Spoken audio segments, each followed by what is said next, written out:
আসসালামু আলাইকুম, কেমন আছেন সব? চলুন আজ একটা সুন্দর গজল শোনা যাক। রেডি? 1 2 3।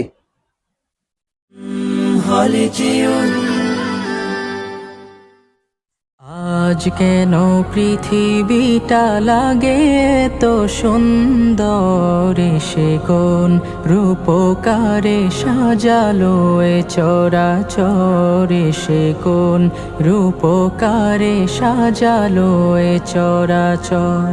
আজ কেন পৃথিবীটা লাগে তো সুন্দর, সে কোন রূপকারে সাজালো এ চরাচরে, সে কোন রূপকারে সাজালো এ চরাচর। চারিদিকে নবরূপে করে ধরা ঝলমল, সেই রূপ দেখে হয় আখি দয় সুশীতল, আখি দয় সুশীতল, আখি দয় সুশীতল। কেটে গেছে কুৎসিত নিশীথের দ্বিপ্রহরে, সে কোন রূপকারে সাজানো এ চরাচরে, সে কোন রূপকারে সাজানো এ চরাচর।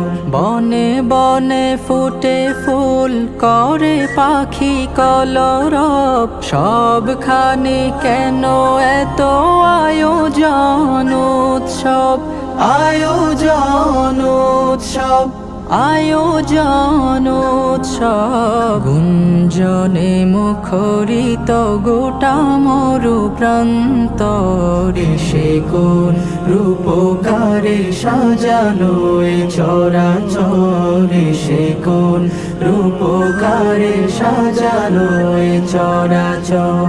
উল্লাস করে আজ সাহারার লোহাওয়ায়, ফুরাতের জলরাশি কুলে কুলে উছলায়, কুলে কুলে উছলায়, কুলে কুলে উছলায়। পর্বত চূড়া হতে নেমে আসে নির্ঝরে, সে কোন রূপকারে সাজানো এ চরাচরে, সে কোন রূপকারে সাজানো এ চরাচর। আজ কেন পৃথিবীটা লাগে এত সুন্দর, সে কোন রূপকারে সাজানো এ চরাচরে, সে কোন রূপকারে সাজানো এ চরাচরে, সে কোন রূপকারে সাজানো এ চরাচর। আমার তো খুব সুন্দর লাগলো। আপনারা একটু জানাবেন আর সাবস্ক্রাইবারটা করে নেবেন।